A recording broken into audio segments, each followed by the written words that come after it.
Hello, everyone, and welcome to the second to last episode covering the animated adventures of Aang, Sokka, Katara, Zuko, Toph, Momo, Appa, Iroh, the Cabbage Merchant, Boomy.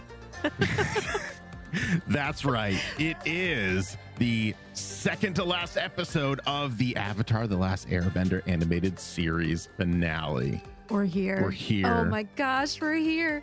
Part one of the finale. Well, technically parts 1 and 2 because we are combining them. Yes.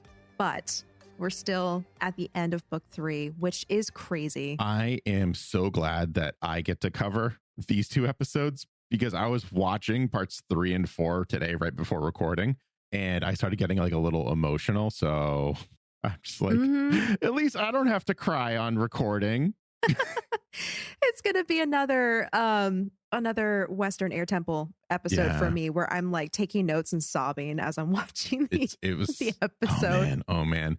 A lot of people are probably wondering if I've changed my mind on Azula, and you will have to wait until next week to find the answer to that. Oh, I was wondering. It's called the cliffhanger. It's just good entertainment. That's what I'm told. That's what the internet has instructed me to do. Anyways, that's right. We're talking about book 3, episode 18, Sozin's Comet, part 1, the Phoenix King, and part 2, the Old Masters, or as we like to call it, the beginning of the end. That's right. And as always, before we dive into the episode, we got a couple reviews that we want to read. Yeah, we have a bunch today because we are getting more coming in with every day. We thought we were going to finish the US reviews by the end of book 3, but that's not going to happen anymore. So we're going to get through a couple today and keep on going with our next episode. So our first one comes from Nico Kaneshiro, who says, "A gaggle of stars.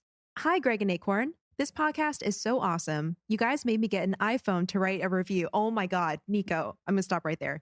Nico, please say that isn't true. Please tell us you're being a little cheeky with that comment, because if you bought an iPhone just to write us a review, that's ridiculous and you shouldn't have done that. Yeah, I love it. I'm praying that Nico means that they just borrowed an iPhone, like a friend or family members that didn't go out and purchase a $1,000 device.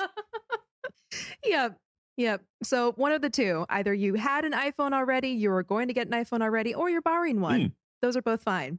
But Nico continues to write, "This podcast helps me fall asleep and helps pass the time doing homework and chores.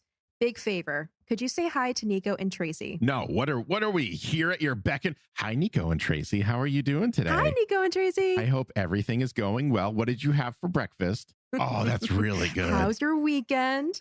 You got to give them time to respond. Okay, true. Yeah. Okay, true. That sounds great. I wish my weekend went as well as that. Any big plans for Halloween? I feel like Dora. From Dora the Explorer. Oh, that sounds great. Well, thank you so much. We really appreciate the either borrowing the iPhone or buying one, whichever came first. But Yep. Thank you. But most importantly, thank you for the review. Yes. And hopefully that wasn't too hard for our editor to edit. Oh, Rob is just cringing the entire time. I can feel it already. Yep. It's great. It's wonderful. The next one comes from Cora C, aka Jaguar Pelt, and they write, "The best. I love this podcast," with I'm not going to count that. I'm going to say 17 exclamation marks. Me and my sister are both huge Avatar: The Last Airbender fans, and we've watched it probably over 3 times. I always listen to this when I'm doing my homework, drawing, or just when I have the time. Thank you so much for this podcast. And another, let's say, 42 exclamation marks. It's not really 42. It's like a dozen. You're overestimating, but I like the drama. That's what it's all about, the drama, really. Cora, thank you so much. We're so glad that we can keep you company during your homework and drawing. What are you drawing? Oh, really cool. That's neat. Can you show us sometime? Yeah, show us when you're done. Sound good? Perfect. The bit that never ends. We're going to move right along to our next review, who comes from Twy, or Twee, who writes, "I love it. This is the best Avatar podcast. It is Katara-rific." Smiley face. I love it. Extra points for that. Mm-hmm. "I can't find a better Avatar podcast. I found you guys when you put out the Puppet Master, and I got caught up in 3 days." Whoa. Yes, 3 days. Okay, I'm going to pause there again, because is that humanly possible? At this point, we've released 60 episodes, and each one is at least an hour. Let's crunch the numbers on this one. So if we say let's say like 66 times, let's say like 1.15 hours each, rough estimate. Like we're gonna round that out. That would be 75 hours, closer to 76. So if you do 24 times 3, 72. So this is what that means though. They listened at a higher speed. Oh, and now it's possible. Now it's possible. Okay, we believe you, Twy. They go on to write, I cannot wait for Into the Inferno. My top 3 favorite characters are Sukiyaki. I said a nickname for Suki, Toph, and Sokka. I think that lava bending is a type of earth bending, by the way. And then they wrote, and I'm not exaggerating, 50 heart eye and smiley face and love emojis. No, there's like 2. Just kidding. Yeah, there's like... Shut up, Greg. There's actually like 50. I'm tempted to count them now. I feel very loved. There's a gaggle of them. By the way, I forgot to say this. Nico, gaggle of stars. Good callback. I love that. Because I think I said a gaggle of guards or something like that in Boiling Rock. So I really appreciate that. Anyway, sorry. Nice. Yes, there's about 1,452 emojis right here. No exaggeration. Thank you so much, Twy. Thank you. The next one comes from 40391111086. And they write, best Avatar podcast with 3 exclamation marks. I can count that much. 3. This is such an amazing podcast. I've been listening since Imprisoned. Greg and Acorn have incredible chemistry, and they really draw you into the story with great recaps and fun facts. This podcast was the highlight of my last school year with everything crazy going on. I know. Imagine that, like going through all of that again, but having to listen to us. I'm glad some people enjoy it. Yeah. I always looked forward to Friday since I would get a new episode of my favorite podcast. As much as I enjoy Avatar Braving the Elements, Avatar, the podcast, is still number 1. I'm a Spotify listener, so just now finally hopping over to Apple Podcasts to leave this review. Keep up the great work. Oh my gosh. Thank you for going out of your way to write us a review. Thank you so much. And also just too kind. Too kind. We've talked before how we enjoy Braving the Elements too. And you do not have to pick, but we appreciate the love and that you enjoy listening to our podcast too. I feel like picking your favorite Avatar The Last Airbender podcast is like picking your favorite element. They're all great in their own ways. Yeah. Well said. Well, 4039, we're best friends now, so I can call them by 4039. Yeah. First name basis. Got it. Thank you so much for the 5-star review. We appreciate it. And our last review comes from JD Vaden, who wrote, amazing, with another 3 exclamation points. I love this podcast. More exclamation points. I barely remember watching the show when it aired because I was only 3 years old, but my parents got me the box set when I was a bit older. I've watched through probably over 15 times in the last 10 years or so, and I'm currently watching through again with my fiance who has never seen it. This podcast has taken me even deeper into the fandom. I've read almost all the comics and I've watched through Legend of Korra twice. Pretty safe to say I'm addicted, and this podcast has deepened my love for the Avatar universe. My top 5 characters are Zuko, Iroh, Aang, Toph, and Katara. My favorite episode is the Southern Raiders, and my favorite specific scene is Zuko and Azula's Agni Kai. Oh man. Okay, first of all, I hope your fiance is enjoying the show. I love that you're watching it with your fiance. I hope they're enjoying it. And you are enjoying seeing their first reactions too. That is so priceless. And once again, I'm shocked at the timing. We just covered the Southern Raiders, and here we are with this review. I know. We hope you enjoyed the coverage of the Southern Raiders. It's definitely one of those episodes for me that's gonna be, I feel like, I'm gonna say this now, in my top 5 or top 10 out of all of the episodes. I can't wait to get to our book recap. I know. I was just going to say. And see what our favorites are. Yeah. I mean, I feel like I've been saying all across like every episode, we're like, I really like this one. This will be in my top whatever. But there's a limit to what can be in my top 5 to 10. So we'll see what. Top 5. Yeah. So we'll see what hits the old cut. Thank you, everyone. So much. Remember, if you want to leave a 5-star written review, we will read it right here on the show.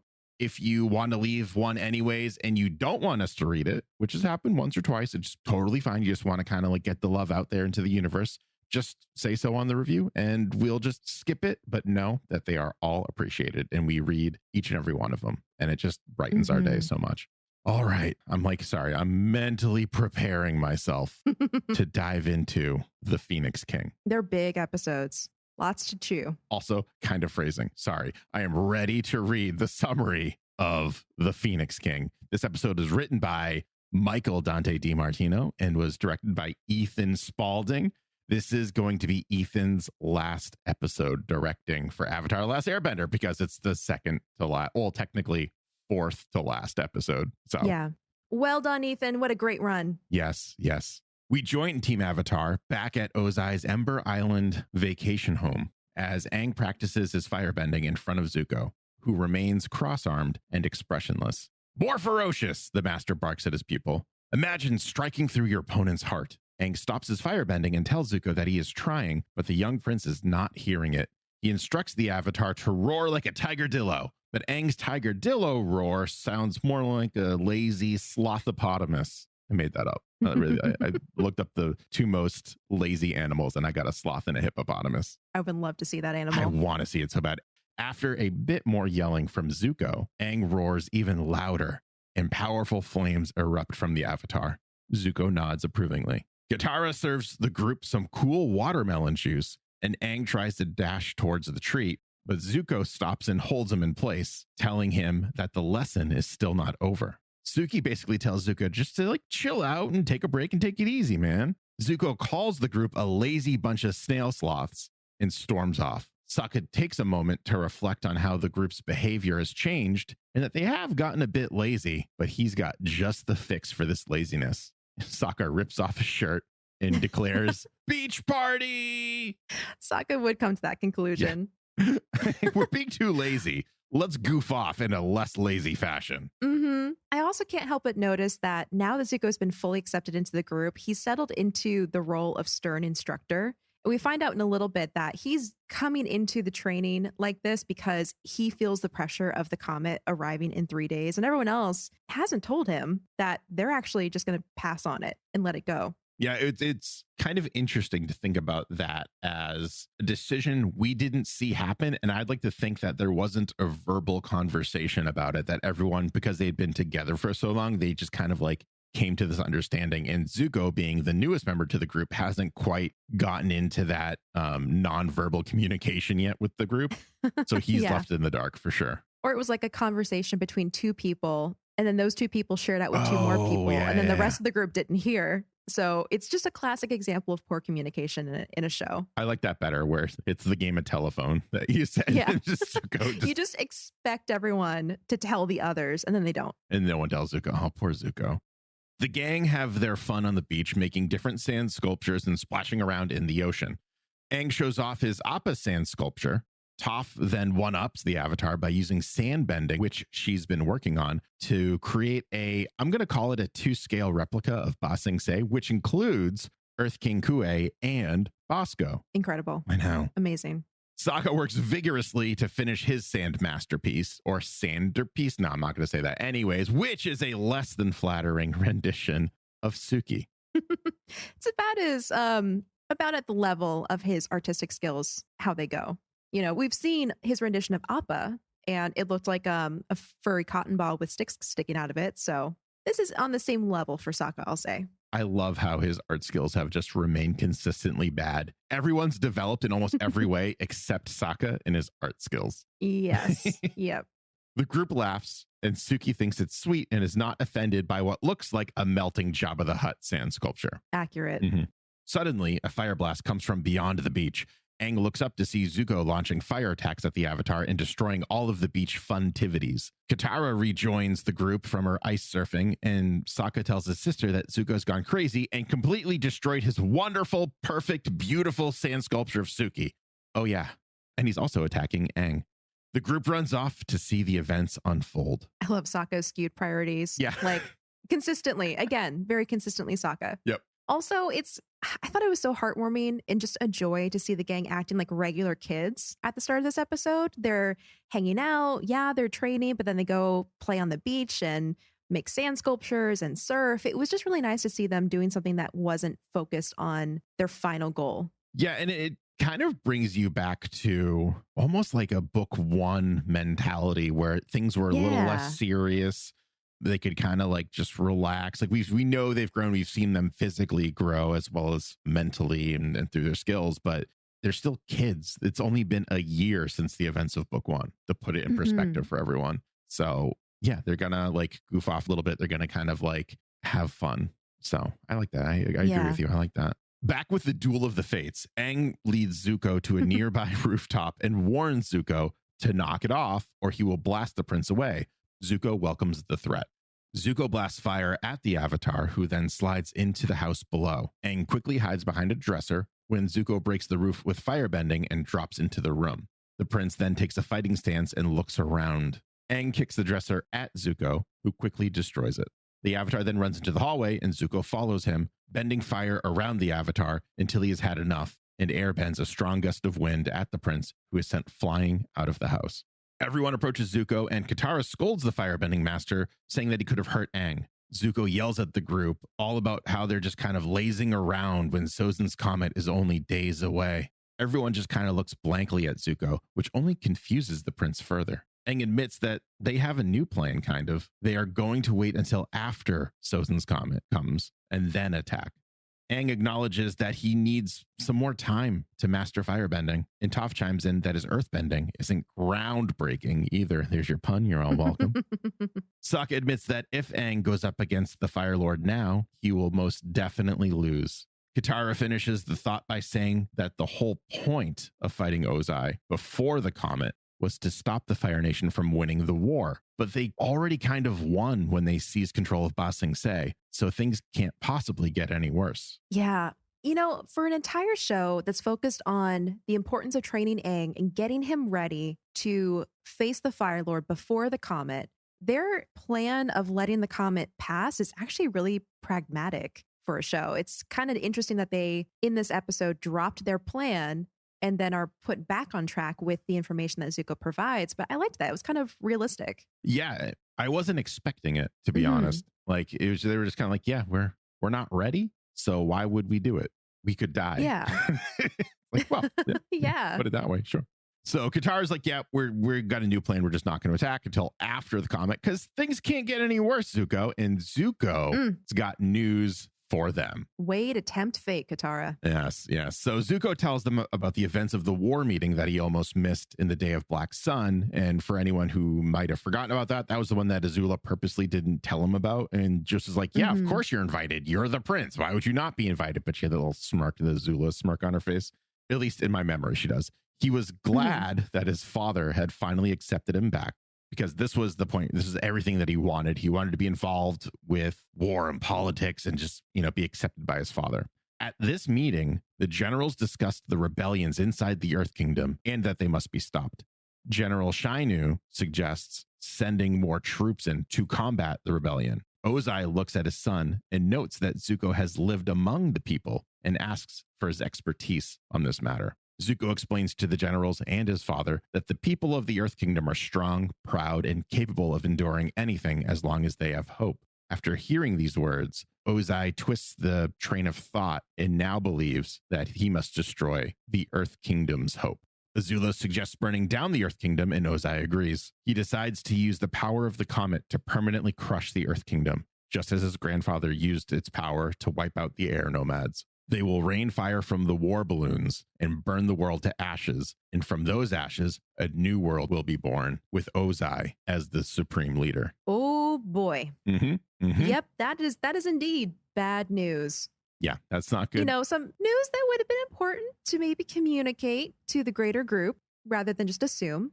But, everyone was assuming in this episode. There's a lot of assuming going on here. Like, everyone assumed that Zuko knew the new plan. Zuko assumed that there was the old plan because, to Zuko's credit, I feel like I don't stand up for Zuko often enough. And I'm sure there's someone who binge listened to us and is like, Greg, you stand up for him all the time. I honestly don't remember. I feel like I just stand up for Sokka and Toph mostly. To Zuko's credit, he kind of he didn't know to inform them that this horrifying plan, he probably didn't want to make anyone more anxious or anything like that. So he just kind of was like, all right, let's just go as planned. And then eventually they won't have to know about the army of war balloons that are just going to scorch the earth. Yeah, because if they defeat the Fire Lord within those 3 days, then Exactly. it's fine. They're not going to be deployed. No one's Yes. going to die. Yeah. Well, change of plans as fate has it.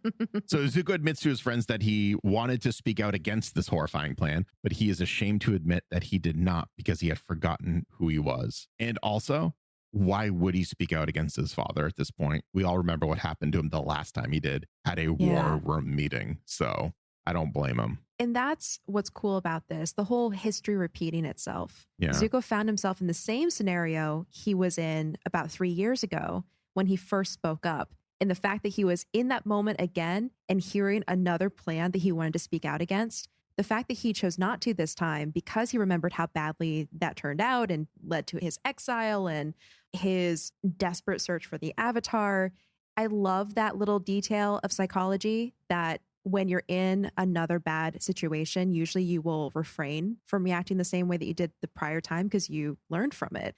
And then also Ozai's plan to burn the Earth Kingdom is taking direct inspiration from Fire Lord Sozin when he wiped out the air nomads with the power of Sozin's comet. So it's cool to see history repeating itself in these themes because it shows you that if you're not vigilant, history can repeat itself because usually bad ideas are shared across the ages. It's not just one person committing genocide one time only. That kind of thing can happen again if history leads up to it a certain way.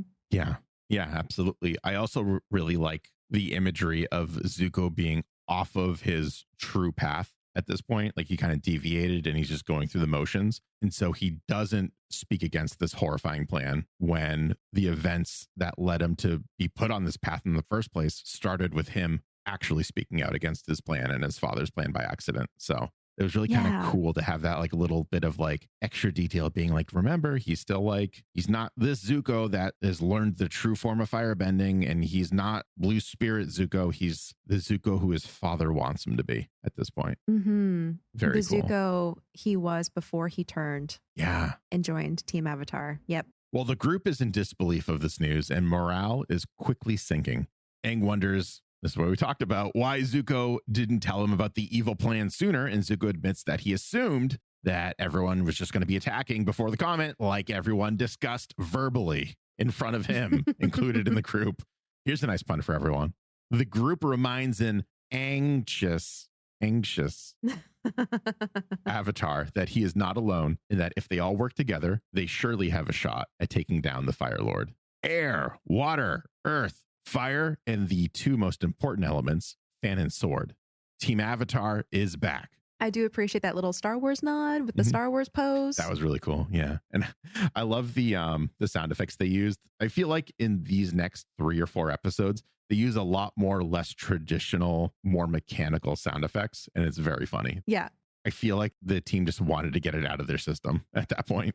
Yep. Fighting the Fire Lord is going to be the hardest thing we've ever done together, but I wouldn't want to do it any other way, Aang tells the group. And with a newfound sense of hope, the gang forms a group hug. And yes, even Zuko eventually joins in. After all, being a part of the group also means being a part of the group hugs. Love it. Also, seconds later, Appa like jumps in and like smushes everyone, kind of. It's very cute. Later that day, Zuko tells Aang of a new technique that will be needed to face Ozai, how to redirect lightning. Aang's face lights up as he watches Zuko explain the technique and the concept behind it. Aang immediately recognizes this technique as being similar to water bending. Zuko confirms the Avatar's thoughts and tells him that Iroh invented this technique after studying waterbenders, which we already knew from book 1. Bitter work. Jeez. So I know it was a little over a year ago that we covered that, I feel like, but like, it feels like ages ago. It feels like an eternity. It really I know. does.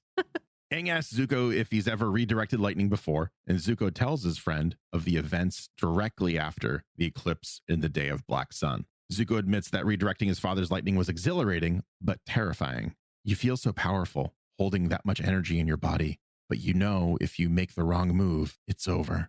Aang jokes about using the spirit water that Katara got from Master Paku if the lightning takes a wrong turn, but Katara tells him that they used all of the water up after Azula shot Aang back in the Crystal Cavern in Ba Sing Se. Yeah.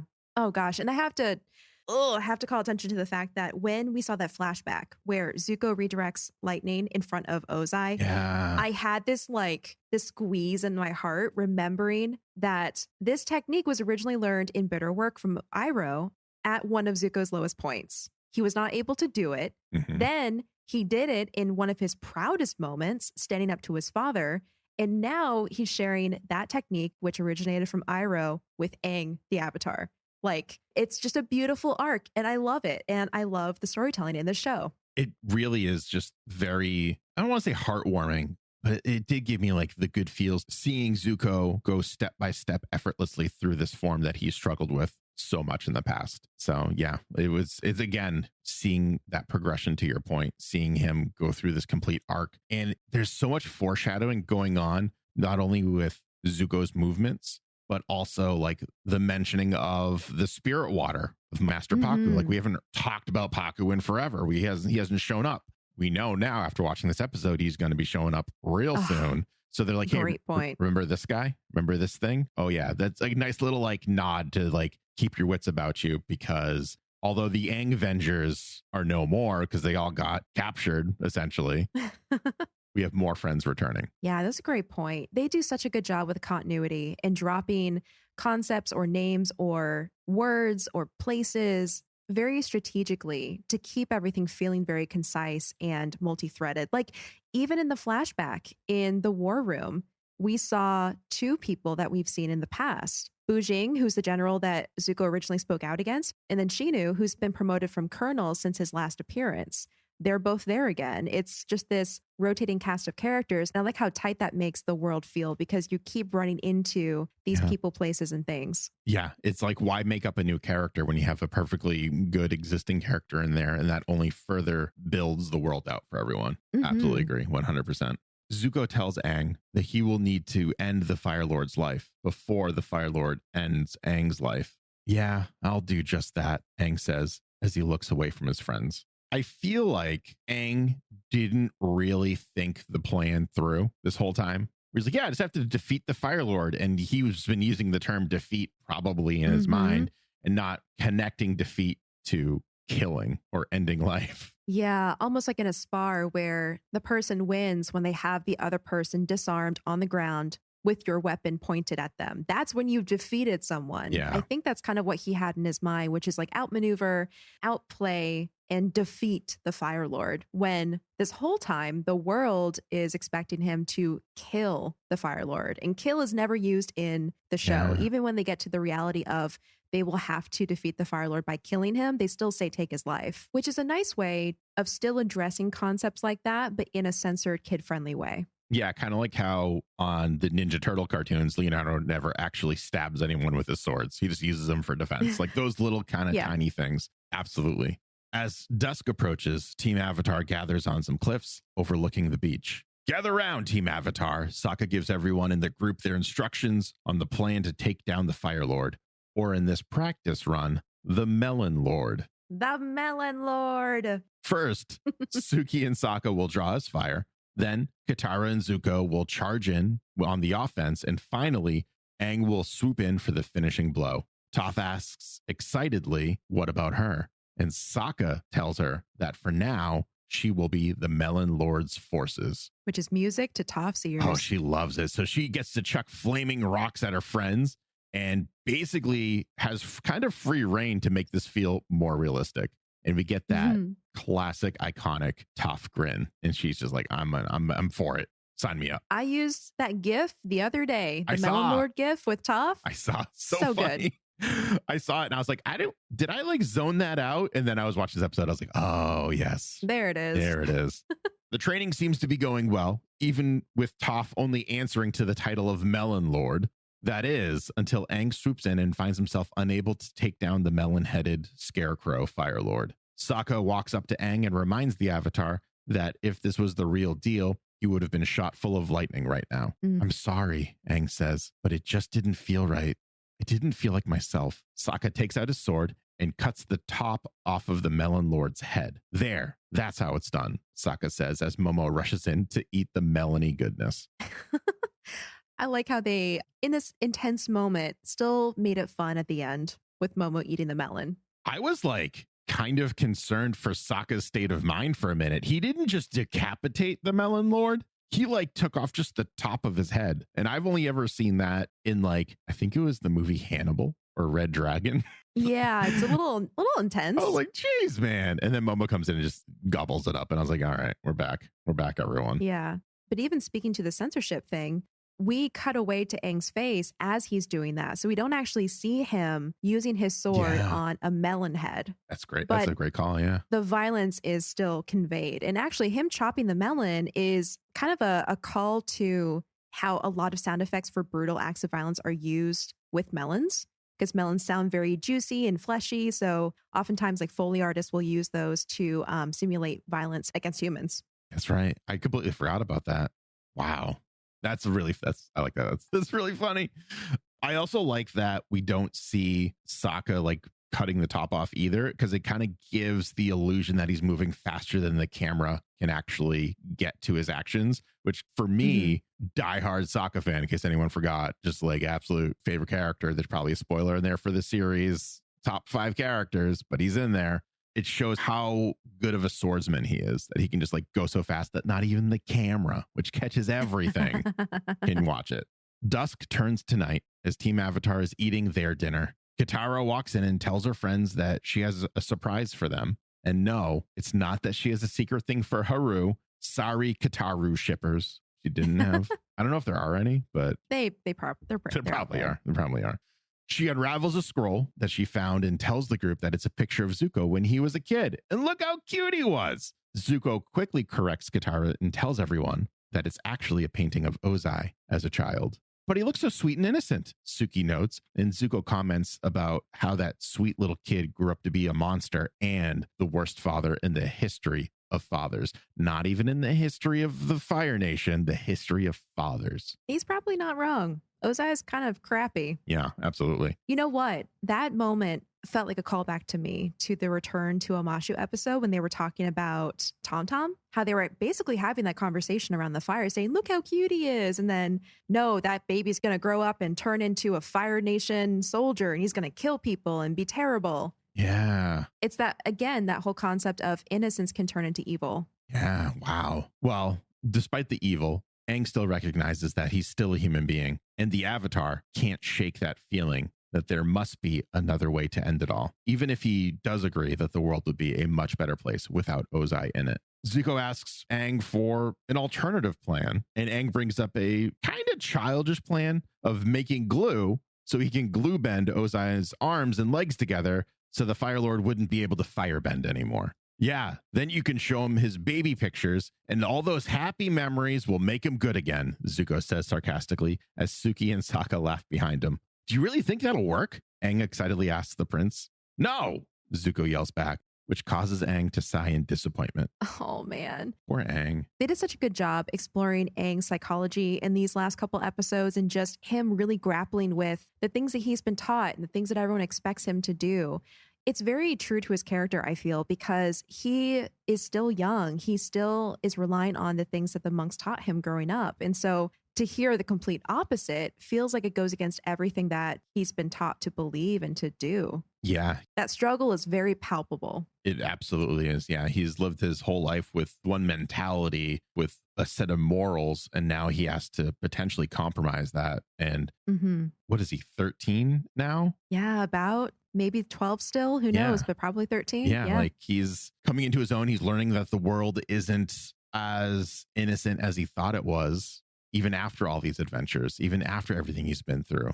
Like he's still been able to kind of shrug it off, which is like, we never talked about that, but very admirable in my opinion of the Avatar. Just go with the flow, very like happy and smiling almost the entire time. I think there's only been like 2 episodes where he hasn't been in a good mood. Yeah, true. His default state is very much glass half full, optimistic, see the good in everyone and everything. Yeah. So Aang begins to pace back and forth. The very thought of ending Ozai's life goes against everything he had learned from the monks, and he can't go around wiping people out that he doesn't like. I think of The Office at this point.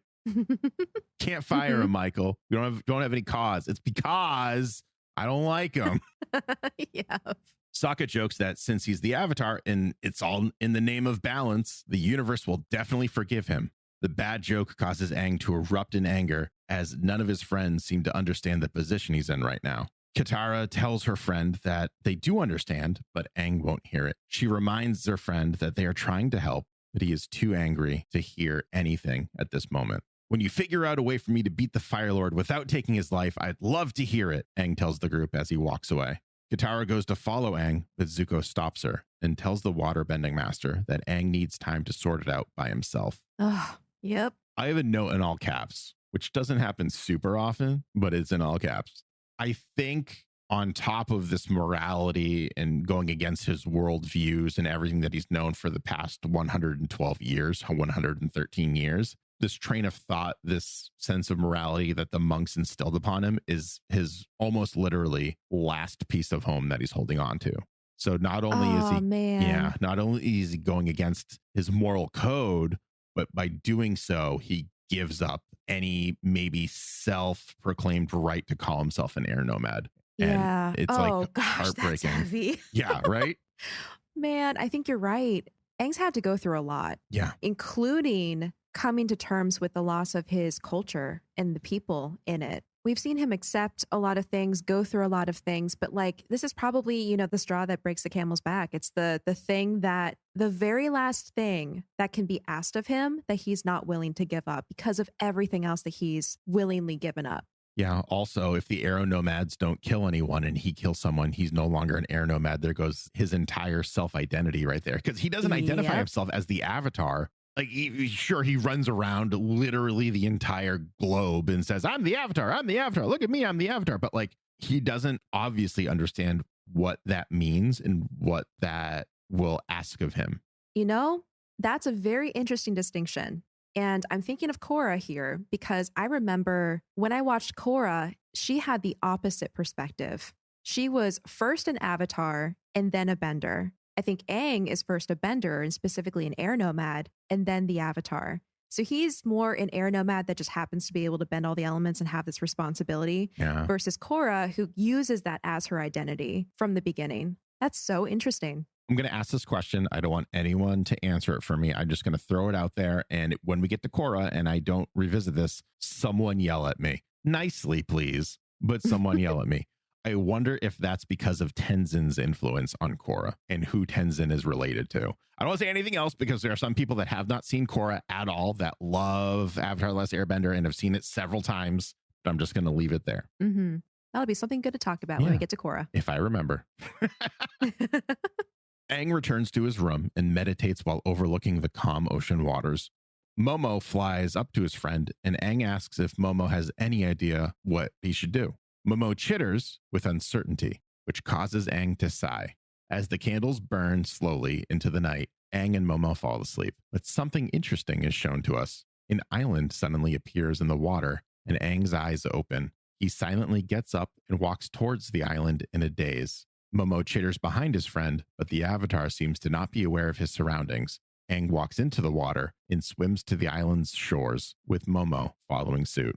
I'm just going to say this. Aang swimming is kind of creepy. I don't think we've ever seen him like swim slowly and calmly before, but gave me like chills. It was very eerie for me. This whole scene is kind of eerie because it's like a hypnosis state or a compulsion type of scene. He's not acting like a regular person. Like I imagine if it was Aang going into the water, he would do this like combination of airbending and like water bending to get over to the island, but he's not really all there right now because he's being compelled to come to the island. So he's acting differently, which is creepy. Yeah.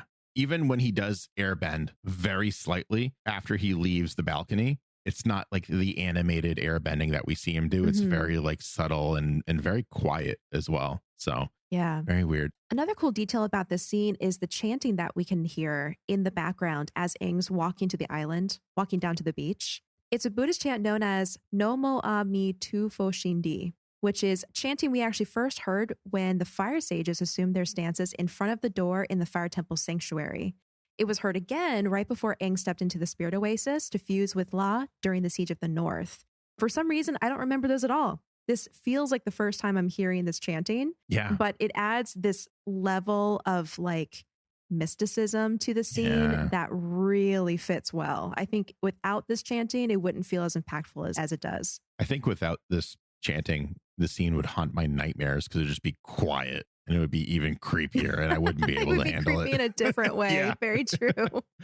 Well, speaking of creepy, the next morning, the island is just gone. The gang pack up Appa and are about to take off when Toph tells them that Aang isn't even there. They all run back to the house and search for Aang in every room, but all they could find was his staff, which was left behind. Zuko comes to the realization that Aang isn't in the house, and they should check the beach next. But of course, Aang is not on the beach either. They do find his footprints that lead directly into the ocean.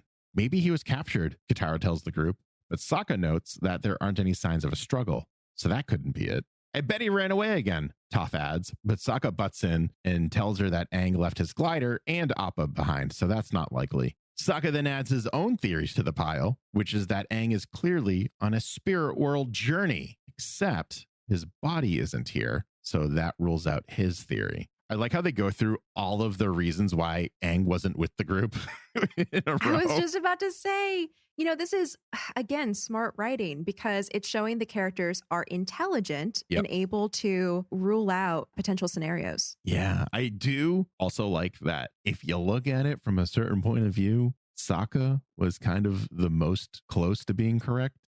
True. Kinda. You really want to give Sokka that point, don't you? I'm just like, you'll be surprised who my MVP is at the end of this episode.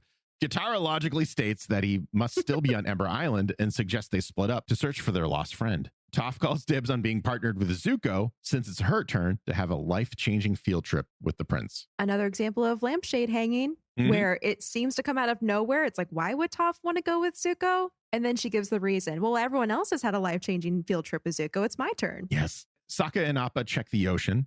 Katara and Suki check for Aang in the town square and think they found him when they hear a crowd chanting his name. However, the Ember Island players are performing a street show and actress Aang is in the middle of it all. So here's a quick fun fact. Rachel Dratch is not credited in this episode, but in the commentary, Mike and Brian confirmed that it's her being actress Aang and not like Mae Whitman, for example, or some other, because she only has like 2 lines and that's it. So they could have very easily like gotten someone else. But the commentary leads me to believe that it was SNL alum Rachel Dratch again, which is, again, I love her so much. She's so funny. Oh, so she didn't get her credit? Not in the credits that I noticed, or I don't even think I saw it anywhere else. But yeah, it's her.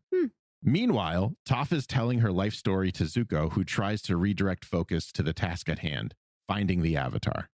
I love that scene where Toph is just like, I know I shouldn't be like super upset because my parents do love me. And Zuko's just like, quiet with your toffee 2 parents over here. I don't, just stop. Yeah. It's funny how she's interpreted how everyone else's field trip dealt with these like huge emotional advancements and healing. And so she's just unloading on him with her life story, but it's not going the way that she expected. No. Well, my headcanon is that she kind of was chilling out with him and nothing was happening. So she's like, oh, maybe I have to just tell him my life story and then I'll get a revelation out of that. So she's trying all these different ways just to have this, like you said, this momentous, like mind-blowing thing happen to her. And it just isn't going to happen to her because her momentous, mind-blowing thing already happened to her by learning earthbending.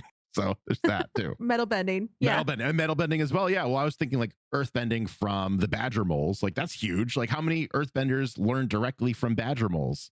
2. Yeah. The first 2. And then she just created metal bending all on her own. Yeah. She's kind of a one-woman army. She's got it. I actually really like that she didn't need Zuko to like have any revelations or discover anything about herself. It was really cool. I liked that too. Nice little touch. So later that day, everyone reconvenes empty-handed. It's like Aang has just disappeared. Toph notes that Momo has been missing too, and Sokka immediately jumps to the only rational conclusion.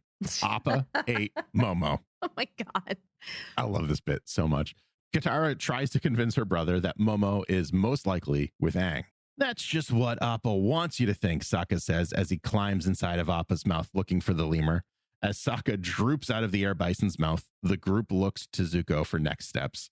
After all, he has the most experience in the group hunting the Avatar. Okay, but I really need to call attention to the fact that as they're talking, the camera includes Appa in the background on the ground, and Sokka dribbles out of Appa's mouth completely covered in saliva It's so to good. lie like spread eagle on the ground. It's hilarious. Top 3 comedic animated moments in Avatar that I can remember right Yes. now. This is probably number 1 or 2. Number 2 or 3 would be that one guard who let all of the inmates out because Sokka told him to, and he just like tiptoes away is up there. Yep. And at the house party, one of the rich guys, when he like is trying to like hit on Azula, and then he realizes she's crazy and he just like dips out. It's like the dots over his head and a little bird flying over. Oh, yeah. Yeah. It's so good. He's like, I gotta go. Yeah. This animated moment was actually part of the storyboard. And I think it was Aaron Ehaz. I've been saying it wrong this entire time and no one's corrected me, everyone. It's wow, I've been saying Ehaz too. Yeah. Mike, or unless Mike and Brian are mispronouncing it. I don't know. I would say they are probably the I would trust expert on them that. more than than us. me. But yeah, that was just something that was storyboarded on there, which is really cool. Love it. Yeah. The gang takes to the skies as Zuko steers Appa towards the Earth Kingdom. Sokka doesn't think that Aang would go back to the Earth Kingdom, but Zuko stays true to his course of action. Just trust me, he says, as they fly towards a familiar location from Book 1.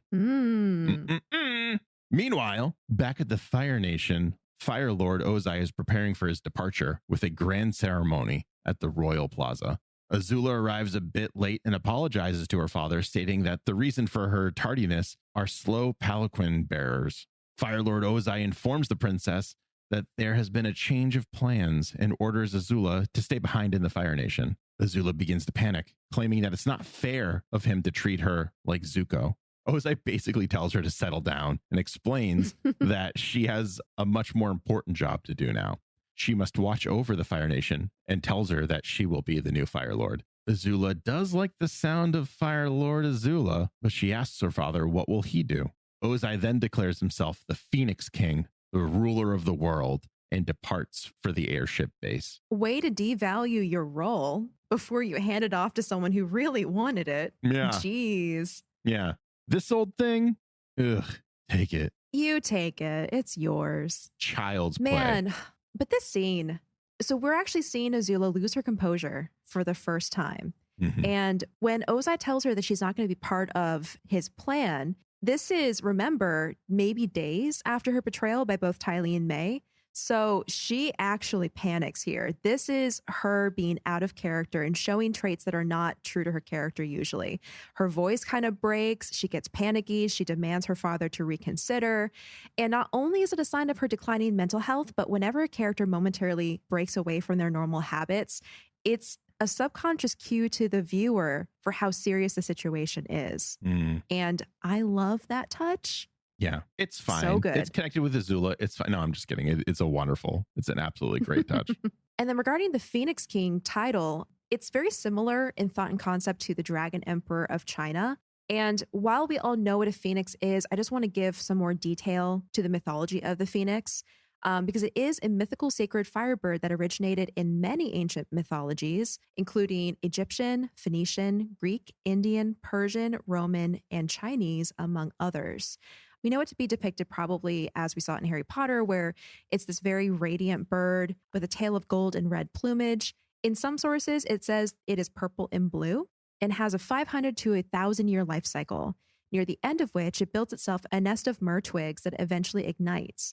Both the nest and the bird burn and are reduced to ashes. And from those ashes, a new young phoenix rises to live again. In Chinese mythology, the phoenix is one of the 4 sacred creatures, the other 3 being the dragon, the qilin, I think, and the turtle. So the fact that they included the phoenix in the imagery of this new title that the Fire Lord is creating for himself, I think is very true to the culture, but then also very true to the role. He is rising out of the ashes of his prior role into this new greatness. It also feels like a very, for me, rich person thing to do. Oh, totally. I am the most majestic, most beautiful firebird you've ever seen. This new role, instead of being like the king of kings, I'm just going to be this mythological, legendary thing that no one's actually ever seen. because that describes me. Yep. Like a rich person who makes a bathroom completely out of gold because, their tush deserves to sit on a golden toilet seat. Don't attack my lifestyle. Just kidding. Back in the Earth Kingdom, Zuko leads the group into a seedy Earth Kingdom tavern where they find Ryu from Street Fighter again, fighting a familiar woman.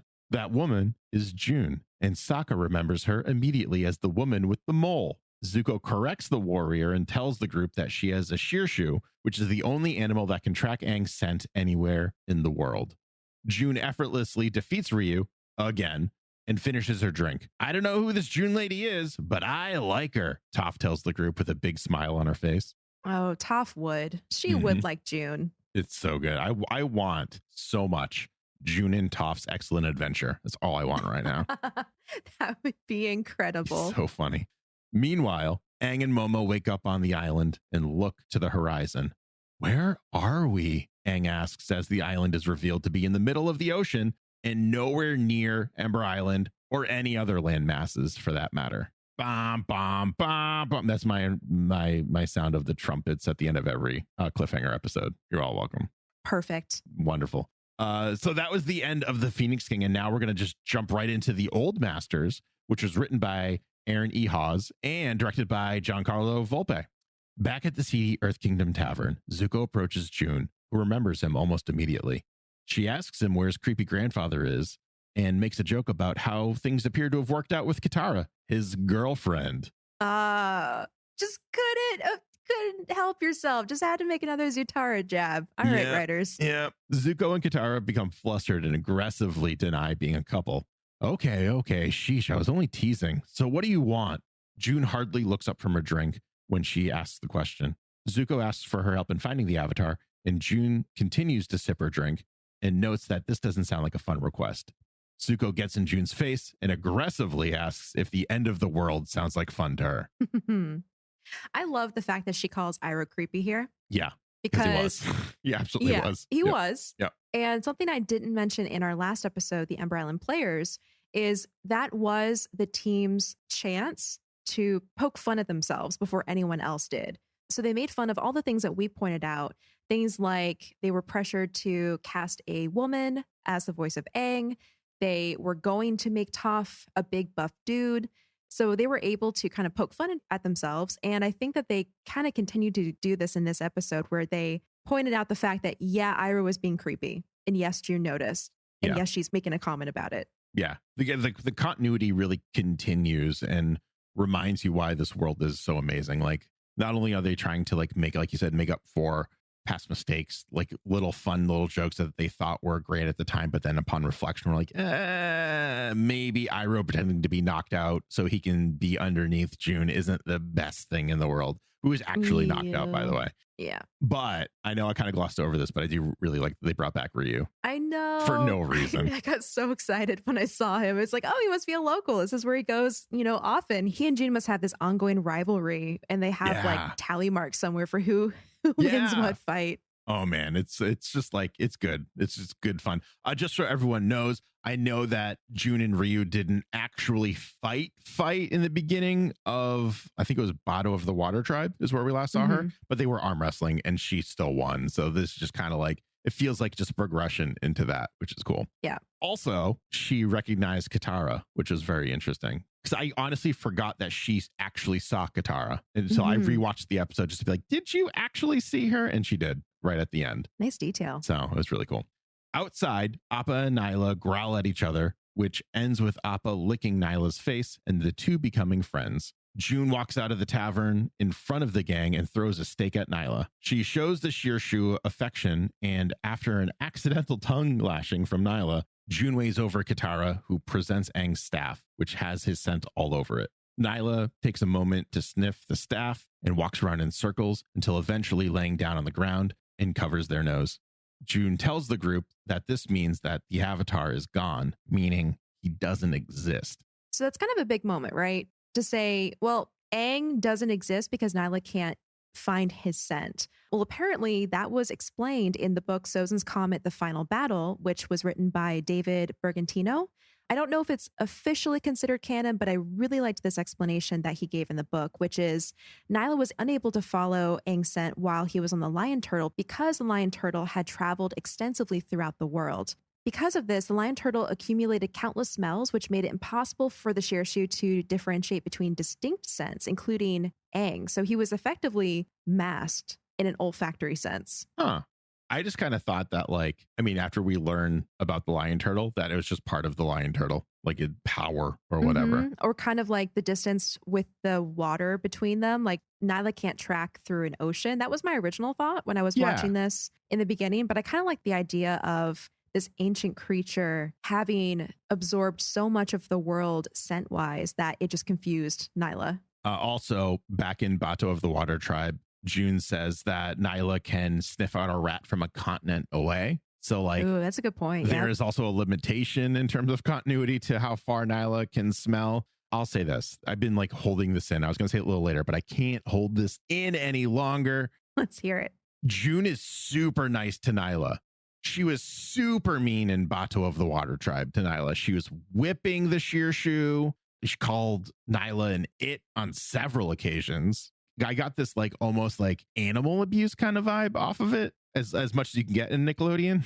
Yeah, that's a fair point. And with that episode also having the creepy old Iroh behavior, I think that might be another thing that they're kind of retconning in this episode. Because even in the lore, we read that June got Nyla when she was like a baby Shearshu, and they've been life companions ever since. So it doesn't make sense for her to mistreat Nyla. So maybe this is the team's version of correcting that assumption or that kind of portrayal, because you're right. It was kind of bordering on animal abuse and a little uncomfortable in that episode. Yeah.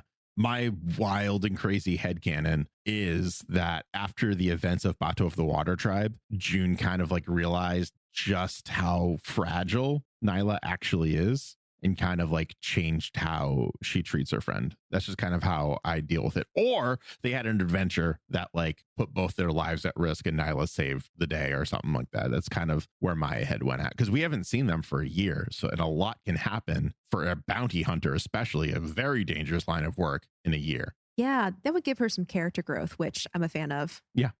And I feel like she definitely did grow a bit as a character since we last saw her as well. Like she can be viewed as very like one note, just like that really like cool, badass woman that just like doesn't care about anything. But the fact that she's willing to help out Team Avatar for free to find Aang shows a lot of growth. Because before she couldn't be bothered to help out Zuko, period. She's like, pay up. Yeah, exactly. So yeah, there was some growth there. And I'd like Avatar Studios, if you may, please make that like a little short, little story, little book, little something. The continued adventures of June and Nyla. I would just love it. I would be such a fan. You'll know Nyla was based on an actual dog for someone that worked on the show. What I didn't realize, and I don't remember if you said this or not, I'm assuming you did, and I just forgot because it was over a year ago, and I can't remember what I had for breakfast, but the coloring of Nyla is based on that of a Rottweiler, which is what the real Nyla is. Oh, fun. So I thought that was a nice little touch. So we go back to the island. Go back, Kate, to the island. It's a lost reference for everyone. Aang and Momo wander around, wondering where they are. Aang rules out being in the spirit world when he is able to successfully airbend. He then comes up with a plan to climb to the top of the island, and hopefully they will be able to figure out where they are. Back with Team Avatar, Sokka is utterly confused by June's previous statement. Sokka asks if she means that Aang could be dead, but June tells them that even if he was dead, Nyla would be able to sniff out his corpse. She doesn't say corpse, but that's essentially what she says. Zuko takes a step forward and comes back with a plan B. There's only one other person in this world who can help us face the Fire Lord. He then comes back not a moment later with a fly-ridden, awful, moldy, smelly sandal that we all know belongs to none other than the Dragon of the West, Iroh. I love the comment that Toph makes. Oh, it's kind of sweet. Yeah. That he kept his uncle's sandal. So gross. Also, where was he keeping that? It's that smelly and no one noticed it? I don't want to know. So don't answer that question. That's a mystery I don't need solved. Nyla jumps over and takes a sniff of the sandal and takes off. The gang jump on Appa and follow the Shearshu. After a full day's travel, Nyla finally stops at the broken wall of Ba Sing Se. June tells Zuko that his uncle is somewhere beyond the wall and that he can't be too far. June and Nyla disappear shortly thereafter, and Zuko advises that they set up camp for the night. Bye, June. Bye, we June. love you. I hope I see you again in your own animated short about what happened with you and Nyla in between the events of Bato of the Water Tribe and this one. Bye. Okay. The sun shines down on Aang and Momo back at the island when the two stumble upon a large hexagonal symbol carved out of the earth. Upon further inspection, Aang realizes that this is not made of rock, and he even tries to earthbend on the platform with no success. Aang wishes for help and then remembers that he can get it. He takes a deep breath as he goes into a meditative position. The world fades around the avatar as Roku appears to Aang. Roku reminds Aang that he is able to access all of the wisdom and experiences of the past avatars. Aang asks his former incarnation where they are located currently, but Roku doesn't seem to know either. What Roku does know is that Aang is lost in a different way right now. Aang admits that he is, and he is unsure of what to do once he faces Fire Lord Ozai. Back at Camp Avatar, the gang is fast asleep when Toph wakes up to feel the incoming ambush. The group is quickly surrounded by fire, and 4 robed figures loom overhead. We quickly see that the 4 figures are none other than Piandao, Zhang, Paku, and of course, my favorite, Boomy! Yay! I think everyone knows that I was rewatching this morning because I was just like, I love Boomy. Yep. That's the tweet. That's it. Yep. Everyone is pretty confused except for Katara and Sokka, who are very excited to see their former masters and friends. On the island, Aang tells Roku that everyone expects him to just kill the Fire Lord, but he's not sure he can do it. Roku reminds Aang of the events of the Avatar and the Fire Lord and how his own restraint and hesitation not only cost him his own life. If he had been more decisive and acted sooner, he could have ended the 100-year war before it even began. Roku tells Aang that he must be decisive. As Roku fades away, Aang is only further disappointed by his advice. That's one of my favorite parts of this episode. Aang getting wisdom from his past incarnations and the fact that they're all pushing him in the direction of killing the Fire Lord, because it just makes that revelation in the finale that much more satisfying. Yeah, absolutely. It's like we talked about in one of our Avatalks, where there are traits that flow through all of the avatars that kind of keep consistent. And I think this train of thought is maybe one of those up until Aang. Like they're all just like, yeah, just like, you got to end it. You got to end it. Like, that's just how it goes. So Roku isn't necessarily telling him to like kill Ozai, but he's like, you have to make a decision and you have to stick to it. You can't be like meandering around this gray area here. You have to just like figure it out. Either you do it or you don't, and you live with the consequences, or you don't live with the consequences one way or the other, and not in like a great fun Aang trickster kind of way, in a you dead kind of way. Yeah. What's going on? We're surrounded by old people, Toph asks the group, but Katara tells her friend that these aren't any old people. They are great masters and friends of theirs. Paku tells Katara that he married Gran and that he even made her a new betrothal necklace and everything.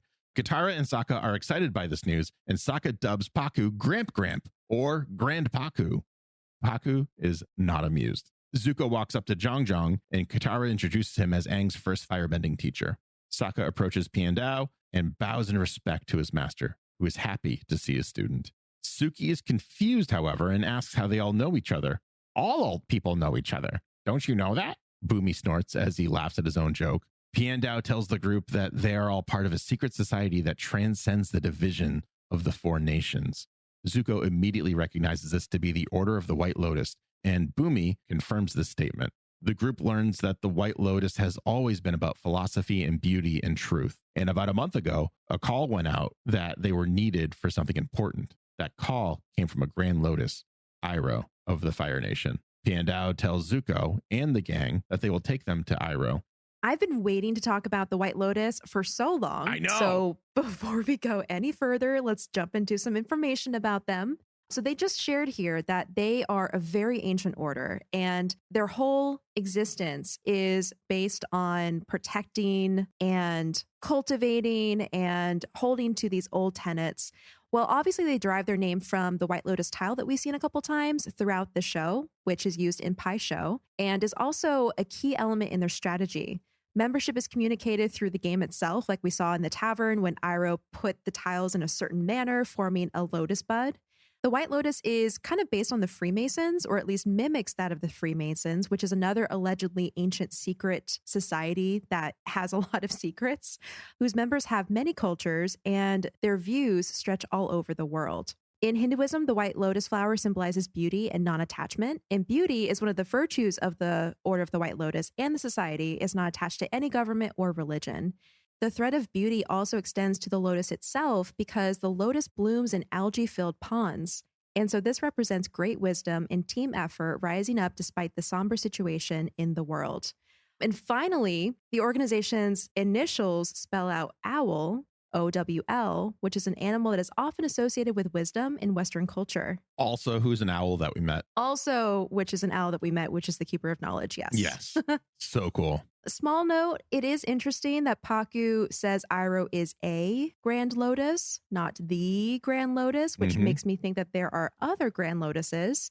And if so, who else is there? Or is just Iroh the only one, but you can have more than one Grand Lotus at any time? I wonder if the masters are Grand Lotuses, because they all wear the same robe. There's no differentiation between them all in terms of garment. And I would imagine that a secret society would have some form of identification, unless they're so educated that they transcend the need for that, which is also entirely possible. Yeah, maybe they don't need a visual indicator because they just know who's a Grand Lotus. And when it all comes down to it, they are in the Order of the White Lotus for the same reasons. Yeah, it's also important to note that in the commentary, Mike and Brian did note that there are other members of the White Lotus at this camp, but they just didn't animate them because they didn't want to introduce any new characters because it's the end of the series. And why would they do that right now? Which is totally fair. Fair. Yeah. Well, going back into it, Boomy pauses and notices that someone very important is missing from the group. Someone with wings and large ears. Momo! Sokka tells the king of Amashu that Momo is missing along with Aang. Boomy immediately seems less concerned, learning that the two are lost together, and the group continues beyond the wall. I want to pause for a moment because it's interesting. We all know Boomy is chaos incarnate, which is very interesting because his life lesson that he taught Aang when they last met was just sit still and things will happen, which only further adds to his chaos, in my opinion. But he's like, okay, where's Momo? Which is just him being like a kooky old man, right? Yep. And then we're like, oh, he's with Aang. And like, okay, well, they're together. We did have a couple people write in, and we talked about this on Avatar episode 1 fan theories, that Monk Gyatso might be Momo reincarnated. And if it wasn't that Avatar, it was definitely an Aang male or something. We definitely talked about this. Now, I don't know if like this confirms or denies it or doesn't do anything with it, but I thought it was very interesting. It's just so out there. Boomy is out there. Don't get me wrong. But this thought is kind of like a little other just touch upon that is like, where's Monkey Gyatso? Where is this master airbender? That is very interesting. And my headcanon has scooched even closer to being on board with this theory. Yeah. Yeah. Me too, I think. It's like, with Boomy, obviously, you don't always know what his intentions are and what his meaning is. Yeah. But this could either be a comedic moment where he just really likes Momo and is like, oh, Momo's great. He's fine. If he's with Aang, they'll both be fine. Or he knows something that everyone else doesn't. And because he's so kooky, he just never lets on. Yeah. Plus, he might be the only person in that group who actually met Monk Gyatso as well. Exactly. That too, and was friends with him. Yeah. Very interesting. We rejoin Aang as he summons the spirit of Kyoshi. Kyoshi recounts the tale of the fall of Chin the Conqueror.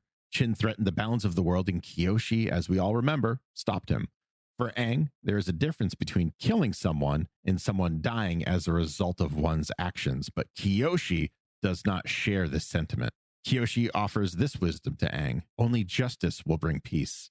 And she vanishes. Aang is again disappointed with the answer and even goes as far to say that he knew he shouldn't have asked Kyoshi, which, like, honestly, I think we all knew that's what she was going to say. Even the first time we're watching this, right? Like, it's just like, she's brutal. I love her. She's amazing.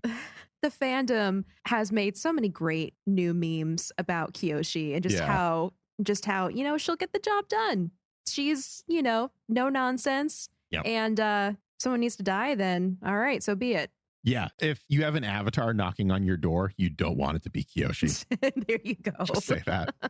As Team Avatar walks with their former masters, Sokka asks Bumi how he ended up escaping from his imprisonment. Bumi is confused because, as he sees it, he didn't escape. Everyone else escaped. We see a flashback to the events of the Day of Black Sun. Bumi was waiting for a sign, and he wasn't sure what that sign was going to be. But when he sees the eclipse, he's like, yeah, close enough. That's it. And earthbends himself out of his metal coffin. He is easily able to defeat the Fire Nation soldiers as they can't firebend during the eclipse. And in a powerful display of earthbending, Bumi ejects every bit of Fire Nation technology and influence from his city. He even defaces and removes the giant statue of Ozai, which causes the destruction of the bridge into Omashu. It's brilliant. I love how powerful he is. I freaking love Bumi. So if anyone is wondering what I was watching when I sent out that tweet, it was this. I paused it and I sent out that tweet because it's just so good. Oh, yeah. Also, the fact that we're seeing Omashu again. Yeah. I recently saw the newest update from Elka Gaming, who's making their own Avatar game using dreams. Yes. And the detail that they put into Omashu is freaking gorgeous. I can't wait. And so I'm looking at this flashback and looking at Omashu going, oh yeah, I saw that. And and they included that. And it was just, it's so good. So if you are listening and you haven't seen Elka Gaming's Avatar game, please go look it up. Yeah. I think that most recent update was shared on Twitter or maybe YouTube, where they showed like kind of a little tour of Omashu, but I cannot wait to see where that game is going to go. I want it so bad to be released. What he confirmed is that each book is going to be its own dream or own like different iteration in the dream game. I don't play dreams all that much. I don't know the proper terminology for anything, but each book's going to be its own thing. If you want to see what he's released so far, you can go to my Twitch page. I did do a playthrough and I set it as a collection. And we went through in great detail. We even had a lot of people from the Avatar, the podcast community, kind of join for that stream. And we looked over every little detail that you could possibly want for what's already in there. It's not Omashu yet because he hasn't released that for playing, but it was really cool. I highly recommend you check it out. Something I do want to note really quickly as well is that it seems like Bumi knew what the eclipse would do.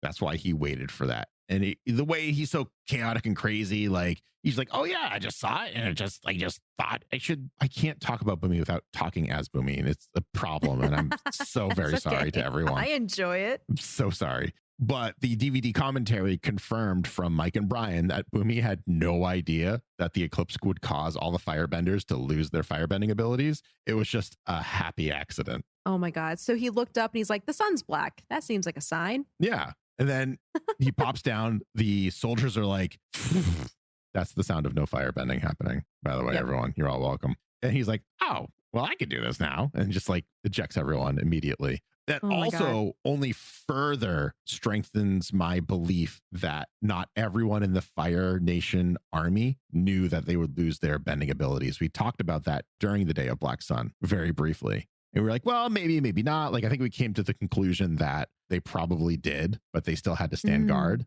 But I think with this new information, I feel like not everyone knew that they would just lose their powers, essentially. So anyways, yep. So after, I love this little touch, this little cherry on top of the Bumi celebratory ice cream. Bumi celebrates his victory with a cackle and chomps on a well-earned piece of creeping crystal candy. When Bumi asks if anyone else did anything interesting or fun during the Day of Black Sun, Zuko and Sokka kind of look at each other and deny that any fun or adventures were had. We return to the island where Aang looks deeper inside of himself and ends up talking to the greatest avatar of all time. You can't convince me otherwise, my God, period. Stop. Avatar Kuruk. Kuruk admits that I have my biases. I'm aware. Thank you. Kuruk admits that he lived in a time of peace and people kind of just figured out their own problems for the most part. He then tells Aang that Ko, the face stealer, kidnapped the woman that he loved, and it was all his fault. If Kuruk had been more attentive and more active, he could have been able to save her. He tells Aang that he must actively shape his own destiny and the destiny of the world. Aang is again disappointed with the outcome. I love Kuruk, but what the actual heck? Does he only have one story that he just reuses? Apparently. This is the only bad thing that's ever happened to him in his life. And Aang is calling on all these avatars, and Kuruk is probably just like the next in line. Like he sees like Kyoshi go up, and he's like, "Oh geez, what? I don't have. I can tell him of that time I surfed and I stubbed my toe. No, that's not. That's not." So he just like repurposes this story to fit the need. Yeah. If he really was like a go with the flow kind of avatar, like he says, Yeah. maybe nothing really bad ever did happen to him. So him losing Umi is like the worst thing ever in his life. And so that is just his go-to story because it's something that took him forever to figure out too. Because we saw in Escape to the Spirit World, he was going to go back and try to get her again. He was still trying. I still absolutely want an Avatar Kuruk, like movie, series, whatever. But I think the meat of that story is going to be his continued adventure after he dies and goes in the spirit world. Yeah. I would love like a couple episodes of like good times just to set it, set the mood, set the tone, and then go into the darker tones, which would be really cool. Mm-hmm. The voice actor for Avatar Kuruk, because this is the first time we're actually hearing him speak. We did see him in Escape from the Spirit World, but that was all text. We didn't hear him talk. Is none other than Jim Meskimen, who you might remember as the voice of Lieutenant G, General Hao, and also provided additional voices throughout the series. Oh, cool. Yeah. He has a very fitting voice for Kuruk. I agree. I absolutely agree. Yeah. Now, before we move on, I have something that's going to blow your mind. Oh, yeah? We're going to talk about Ko for a second. Oh, yeah. Apparently, on Twitter this month, a fan tweeted at Aaron Ehas with a picture of Liu Ten's memorial portrait that Iroh puts on the Hale and Ba Sing Se, and then a screenshot of one of Ko's faces. And they said, "Aaron, please tell me if I'm crazy or right for thinking that Ko is responsible for Liu Ten's death." And Aaron responded and saying, "You are not crazy. This was a story I wanted to go back to in season 4. Wow. So it is practically canon that Iroh's son, Liu Ten, had his face stolen by Ko. And that leads me to think, is that why Iroh got involved in the spirit world in the first place? I'm pointing at the camera. Yep. No one can see that. I was just going to say that. Yeah, I 110,000% think that's Iroh's connection to the spirit world. Is he like either tried and got into the spirit world, but wasn't able to save his son, and that kind of makes it a little more tragic, or he just went to the spirit world and like didn't make it as far as Ko. Yep. Yeah. Yep. So I'm now going to be screaming internally until Avatar Studios makes us a show about Iroh's journey into the spirit world, and we'll find out about Liu Ten's death. Because this whole time we were thinking that Liu Ten just died in battle because it was during the siege of Ba Sing Se, and his death is what made Iroh back off and go kind of like do his own thing through the world and all of that. So the fact that it was actually because of a spirit, Ko, I'm so intrigued. Please tell me that story, Avatar Studios. Yes, although I don't want it to be book 4, because everyone just hear me out for a minute. If the books are titled after the element that Aang is learning, book 4 would be Air, which would be a prequel season, because he already learned air before he learned water. So I think what I'm saying is I would love a prequel Aang series just of him goofing around with Monkey Gyatso, and I don't think that's a surprise to anyone. Yeah. Though that's interesting because Korra has a different naming convention. Korra has a book called Spirits and a book called Change. So interesting. While I doubt that Avatar Studios would go back and make additional books to the original series, because I feel like it's pretty self-contained and they're not going to want to touch it again or open it back up. If they did, they would have books to create that would match that structure for Korra. You're absolutely right. I wasn't even thinking about Korra because we're so far away from Korra, I feel like. But still, we are. I'm very much looking forward to it. We're going to have a great time with the comics, and then we'll get to Korra. Yes, absolutely. Well, here we are. Welcome to Old People Camp. Boomy welcomes the gang to their camp as Piandao tells Zuko where his uncle's tent is.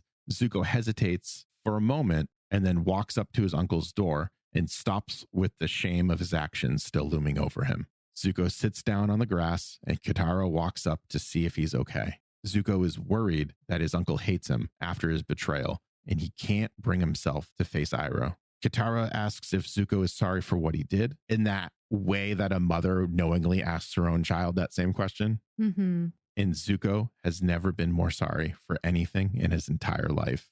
Then he'll forgive you, Katara says with a soft smile on her face. He will. Zuko stands up and walks into the tent to see his uncle sleeping. Instead of waking him up, Zuko sits patiently on the floor in front of his uncle. Oh my gosh. Yeah. My heart breaks for him. I know. And we just saw in the Ember Island Players, Toph reassures him that Iroh forgave him and only wants the best for him. But Zuko is here finally outside of his tent and he's still worried. Yeah. That just goes to show you how much he actually cares about his uncle's opinion and how much he values his uncle now, especially after all the events. So I'm running out of ways to say back on the island, but back on the island, Aang tells Momo that the other avatars don't seem to understand his point of view. Momo chitters and Aang agrees that an air nomad avatar will definitely understand where he's coming from. Good job, Momo. Aang then acknowledges that he can't actually hear Momo talk, but just talking to the lemur really helps him out and helps him think. I was wondering. I'm glad he cleared that up. Yeah. I'm like, wait, does he actually? Oh, okay, never mind. No. Momo chitters again, and Aang is going to pretend that he didn't pretend to hear that. I love that line so much. Mm-hmm. Aang meditates again and summons Yang Chen, the former air nomad avatar.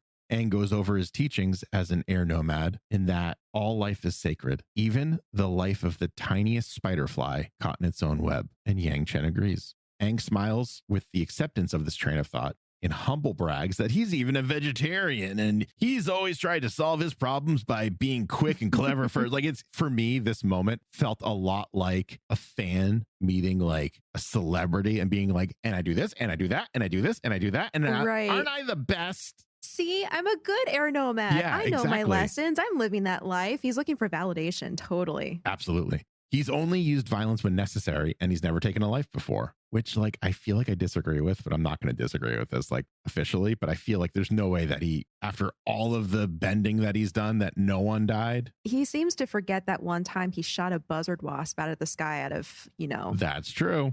It was like a pure Sith moment. Yeah. He went so dark side in that moment, he doesn't even remember it.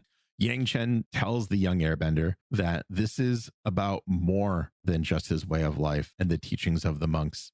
This is about the world. Even though many great and wise air nomads have detached themselves and achieved spiritual enlightenment, the avatar can never do this because the sole duty of the avatar is to the world. Yang Chen leaves Aang with her piece of wisdom. Selfless duty calls to sacrifice his own spiritual needs and to do whatever it takes to protect the world. Well, good trying. So much for that. So much for your trying to use confirmation bias to only further your actual point, Aang, but good try. Yep. So Yang Chen disappears and a defeated Aang comes out of his meditation just demolished. He's going to have to kill the Fire Lord. Ugh. Yeah. Again, I love how they stack up the viewpoints of everyone around him, including his prior lives, to challenge his personal beliefs and make him think he's actually going to have to do this thing. The voice of Yang Chen, by the way, is none other than Tress MacNeille, who also voiced Hama. I thought that was pretty cool. Hama. Yeah. Very cool. Again, she seems very fitting for Yang Chen. But yeah. The two new characters that we heard voices for, I did not question. I did not it wasn't jarring. It just fit. And it was really good. As the sun rises on Camp Old People, Iroh wakes up to find Zuko staring at him. Iroh does not turn around after a solid stretch, but instead lets his nephew speak to his back. Uncle, I know you must have mixed feelings about seeing me, but I want you to know I am so sorry. I am so sorry and ashamed of what I did. I don't know how I can ever make it up to you. Iroh cannot hold in his feelings anymore as he hears Zuko crying, and he grabs his nephew and holds him tight with tears of his own streaming down his face. I was never angry with you, Iroh tells Zuko. I was sad because I was afraid you had lost your way. Zuko tells Iroh that he did lose his way, but Iroh is proud that his nephew was able to find it again, and he did it all by himself. Uncle Iroh is happy that his nephew found his way here. Zuko notes that it wasn't hard since he does have a pretty strong scent. Yeah, way to lighten the mood. This scene makes me sob every time. And I'm even tearing up just hearing it because, God, again, talk about satisfying. We watched their relationship go from book one, where Zuko doesn't even treat him like his uncle. He treats him like a caretaker or a trainer. And then we see him here after all of his false starts and betrayals and mixed up feelings. And Iroh has just been steady and waiting for him this whole time. Like, it's perfection. It's what it is. It absolutely is. Yeah, it was. I can't think of a better way to wrap this all up right here than this moment. This is what we've been waiting for. This is what I think Zuko wanted in the jail cell in the beginning of the book. There you go. That is. Yeah. And it's more satisfying here after the additional adventures he's gone on with that Team Avatar. Also, good Lord, props to Dante Bosco. That one line where he's saying, I'm so sorry, and his voice breaks and you can hear him crying. Like, that's what sends me off the deep end. And I'm like empathy crying with him. So good. For me, the reading between the lines of that moment too is you have Zuko, this prince, this very proud individual who has allowed himself to just break down in front of his uncle. Mm-hmm. He is so humble in this moment. We've not seen that before, I don't think. Even when he was like going through all of his feelings on the beach with his sister and his girlfriend and his sister's weird friend, he was angry, but he didn't break down in this. It was very cool to see him be so vulnerable. Yeah. Okay, everyone. Hopefully this is the last time I will be saying, back on the island, Aang notices that there are mountains on the horizon now, and they appear to be getting bigger. Aang launches himself to the top of a tall tree and notices that the mountains aren't getting larger. The mountains are getting closer. The whole island is moving. Aang leaps into the water and dives down to find a giant paw moving past him. Aang swims to the surface and tells Momo that the island is the biggest animal in the world. Aang swims to the front of the animal to find its face, and Momo flies overhead. Back at the camp, Zuko tries to convince his uncle to face Fire Lord Ozai, but Iroh refuses. He tells his nephew that it needs to be Aang who faces and defeats Ozai. Even if Iroh could defeat his brother, which he is not entirely convinced that he could, history would only remember this fight as a challenge to the throne and the senseless violence that erupted because of it. The only way to end this war peacefully is for the Avatar to defeat the Fire Lord. And then would you take your rightful place on the throne? Zuko asks Iroh.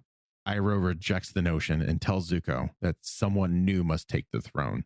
An idealist with a pure heart and unquestionable honor, Prince Zuko has to take the throne. Zuko reminds his uncle that he's made so many mistakes, and Iroh agrees. But the most important thing is that he always followed his own path. Even through the suffering and the struggling, he managed to restore his honor. And now Zuko can restore his nation's honor. And that is the sound of a satisfying character arc coming full circle. Yes, indeed. Absolutely. So Toph kind of worries that Aang might not show up to the battle, but Iroh seems pretty convinced that he will.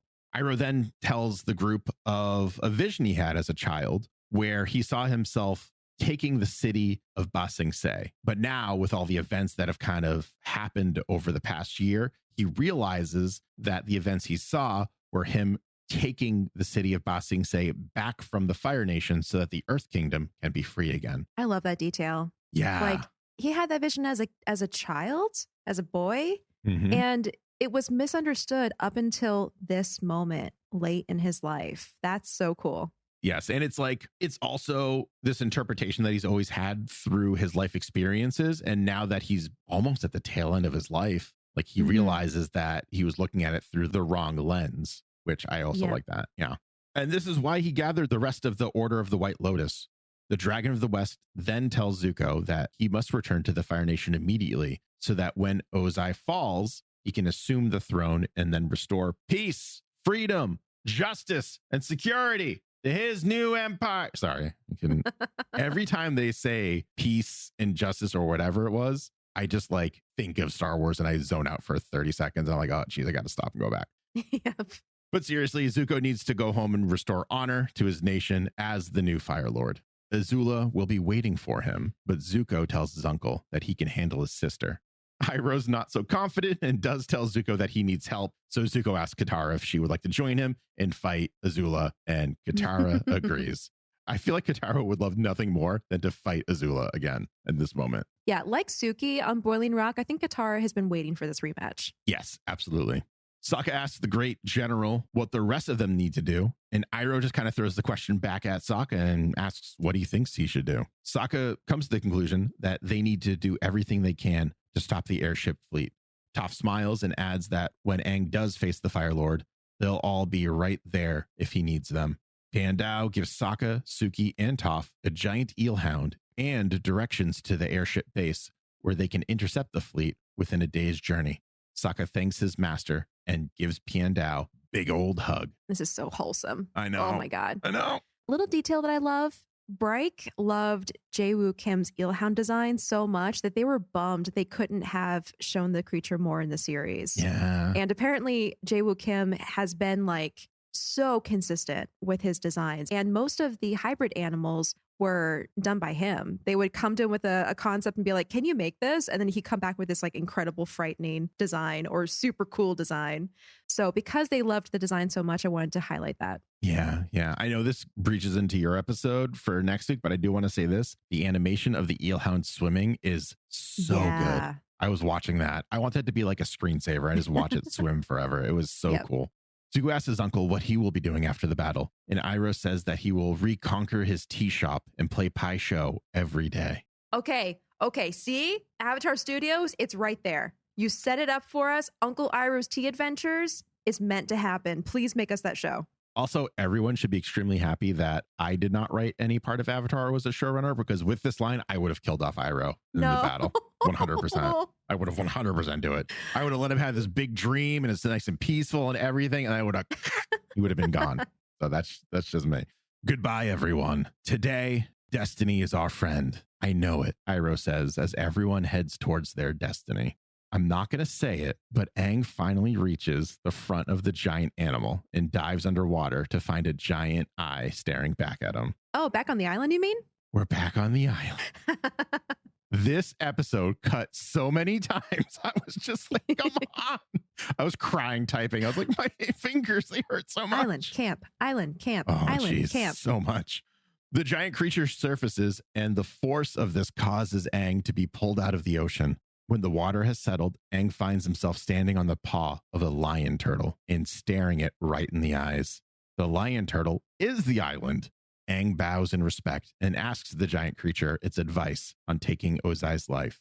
The lion turtle speaks. The true mind can weather all the lies and illusions without being lost. The true heart can tough the poison of hatred without being harmed. Since beginningless time, darkness thrives in the void, but always yields to purifying light. Oh, chills. By the way, really quickly, the voice of the lion turtle is none other than Kevin Michael Richardson, who is the voice of Tyro, the big bad hippo, and the tax collector from the same episode we met Tyro in. Oh, okay. With some reverb added. Yes, absolutely. A bunch. Really well done. I liked the lion turtle's voice a lot. And also just this moment, I remember the first time watching this series and being so enchanted and in awe with the concept of a creature this old being alive and for Aang to have met it. Like, it's one of those moments where you meet something that is just larger than life, beyond words, and you're alone. And so you're the only person who has that story. I don't know if that happens to anyone else. Maybe not in our world, but definitely in the Avatar world. And also the creators drew inspiration for the lion turtle in particular while they were touring Seoul to find the right animation studio to work on the test pilot for them. So they recall actually seeing a turtle statue with an engraved monolith on its back, which also stirred their childhood memories of Morla, the giant turtle in the Neverending Story, and the collective world turtle myths that they had encountered. World turtle myths are particularly evident in Chinese and indigenous American mythology and culture, but it also bears a resemblance to the Zaratan, grandiose sea turtles found in literature and folklore, whose shells are also easily mistaken for small islands. So it's really cool to note the fact that the lion turtle has been in Bryke's minds since before the pilot. Yeah. They were always intending to bring him in. So the fact that we finally get to see him officially in the finale is awesome. But as we've pointed out before, we've seen the image of him a couple times, or image of them, because it's a whole species. Yeah. So gosh, thinking back, we saw it on General Thong and General Sung's pauldrons. They had the head of a lion turtle as one of them. Oh, that's right. There was a painting of a lion turtle depicted in a scroll within Wan Shi Tong's library. Aang and Sokka hid behind a lion turtle's statue outside the Earth Kingdom Royal Palace while they were devising a plan to meet Earth King Kue. Pian Dao compared Sokka's courage and heart to a lion turtle, and also his manor had like a lot of statues all over the place. And it goes on from there. There's like a door knocker on Ember Island. It even appeared in the unaired pilot too as a statue behind Aang. I really like the meta of that. Yeah. Of the lion turtle has just been following Aang throughout this whole adventure. It's really cool. Even from before, from the pilot even. Yeah, well, that's what I mean. Super cool. Are we the lion turtle? No, that's the stupidest theory I've ever come up with.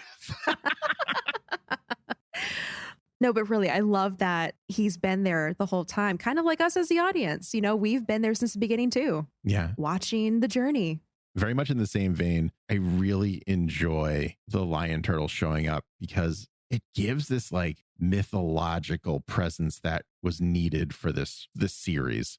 Like everything is based in this crazy fantasy, amazing world, but there's this basis in reality that I think allows us to kind of believe the events that are happening. Like we believe people can firebend because firebending is based on real world martial arts. And that gives it that like grounding that we need. And all of a sudden there's just this giant mythological creature that is wise.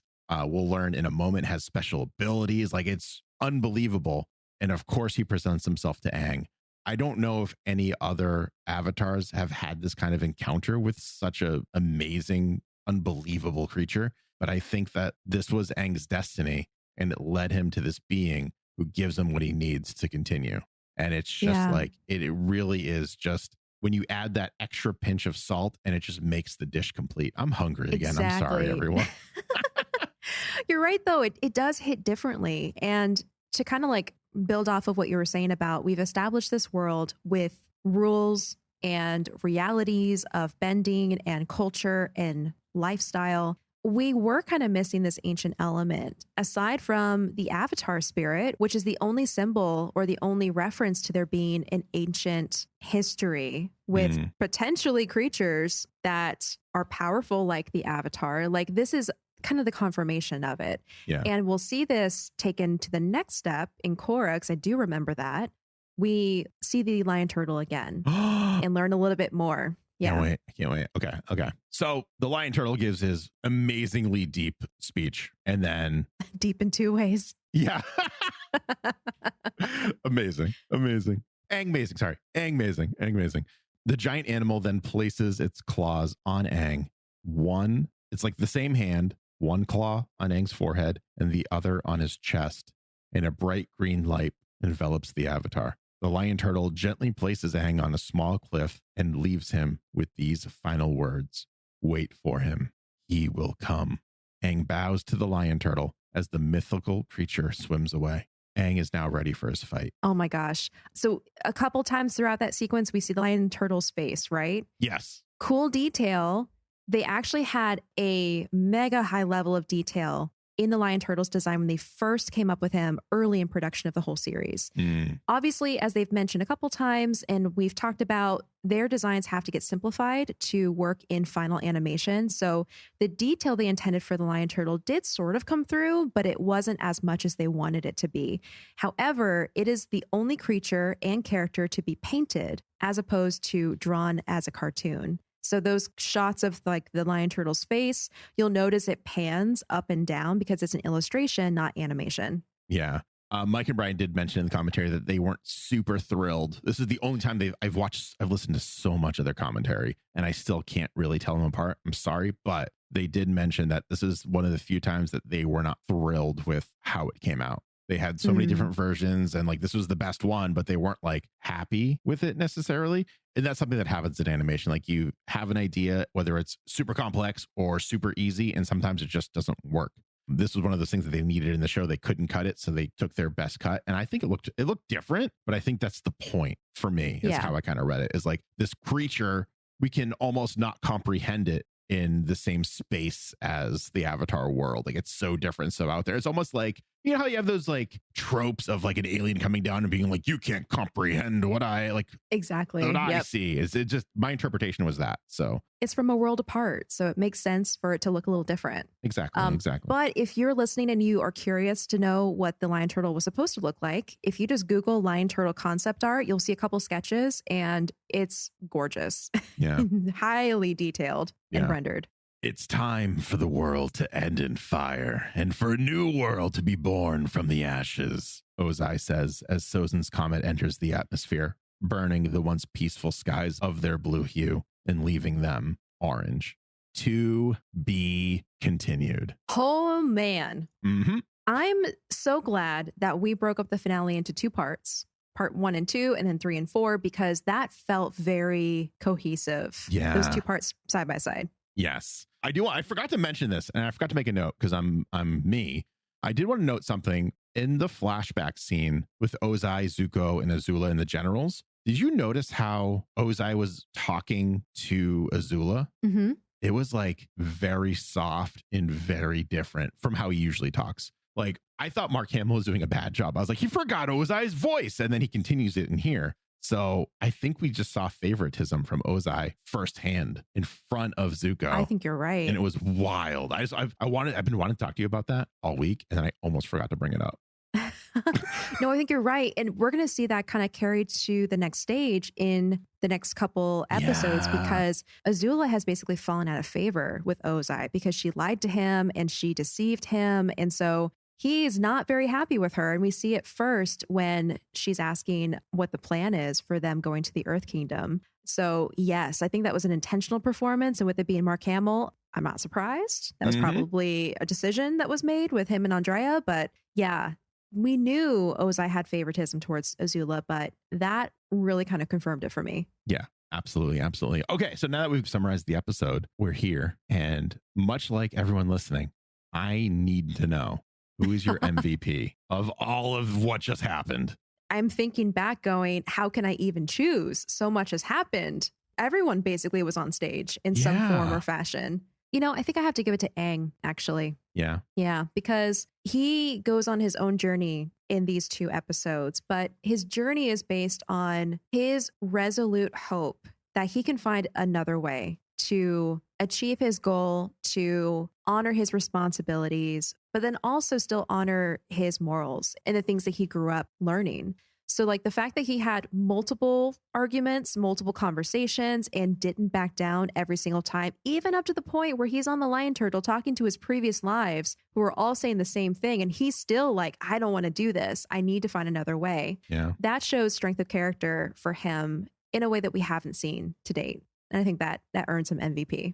I agree with you 100%. But so we're not picking the same person because I was also thinking Aang. People are going to riot. I'm going to pick Momo because he never left Aang's side. Aww. Whenever things go really bad or really weird for Aang, Momo is there. And that trend continued. And I really liked it. Don't get me wrong. Like, if I could just say everyone is the MVP of this, I would. But I feel like Rob would have to make like 500 more columns in the spreadsheet. And that's not right. We can give honorable mentions, just That's like a true. Blanket honorable mention to everyone let's do not that. mentioned here as MVP, because I mean, everyone's great. We have the Order of the White Lotus characters. We have our core team Avatar team. We have Zuko. We have the Lion Turtle. Like the Lion Turtle even has honorable mention because he came out of the woodwork to help Aang get to where he needs to be. So we have a lot of MVPs in this episode, I would argue. Also Boomy. What is your moral of the episode? That's also a toughie.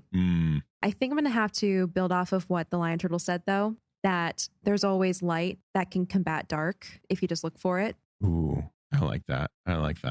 I think for me, the moral of the episode is also that, but again, so we're not picking the same thing. Because I think this episode is these 2 episodes, and this whole finale is very specifically designed for us to pick the same thing.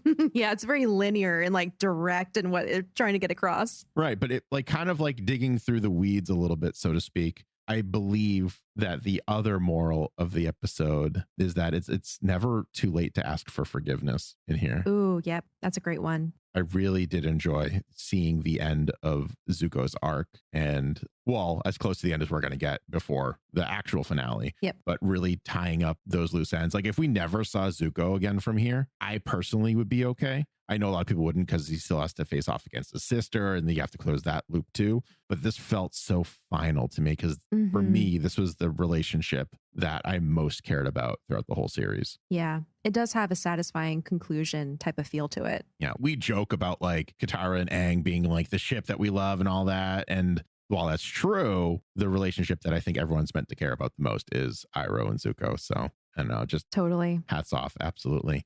And that is part 1 of our Avatar: The Last Airbender series finale. I hope you all enjoyed this unprecedentedly long episode. This might be the longest episode that we've ever made to date. This probably, my voice is gone. I drank all of my water and my backup water that I prepared just for this episode. Oh gosh. It's just done. Just sand benders in my mouth right now at this point. Well, let's get through our shout outs and we'll wrap things up. Yes. So as always, if you're caught up on all the episodes and you've watched all of the Avatar episodes as well as the Aang Mail, and you're still looking for a little more time to hang out with me, you can always join me over at twitch.tv/boostergreg on Monday and Friday evenings at 8 p.m. Eastern Standard Time. We play games. We have a lot of fun. We talk in the beginning for a good 30 minutes to an hour, whenever basically I stop stalling and start the game. You could also find me on Twitter and TikTok and basically anywhere else where you can find Booster Greg. It's most likely me. So come say hi. And you can find me online at Acorn Bandit or Joyson Studio, which is JOISANS.com, or Joyson's Studio on Etsy. That's right. And again, a big special thanks to everyone who left 5-star reviews, who are emailing us at avatarthepodcast@gmail.com, and who are also choosing to support the podcast in other means by going over to patreon.com/avatarthepodcast. We have now 4 episodes of Secret Podcasts up, and I think they're all absolutely amazing. And I hope that they are. I have so much fun doing them. And if anyone is looking to support us in additional ways, head over there. You get a bunch of bonus content. There's AMAs. We have our doodle page. Oh my God, our doodle page for this month is going to be so retrospective. I thought the last one was enough. I think this one's going to be more. Going to be amazing. Yep. But yeah, patreon.com/avatarthepodcast. Coming up next time, the final battle and Aang's third option. All this and more next time on Avatar the podcast.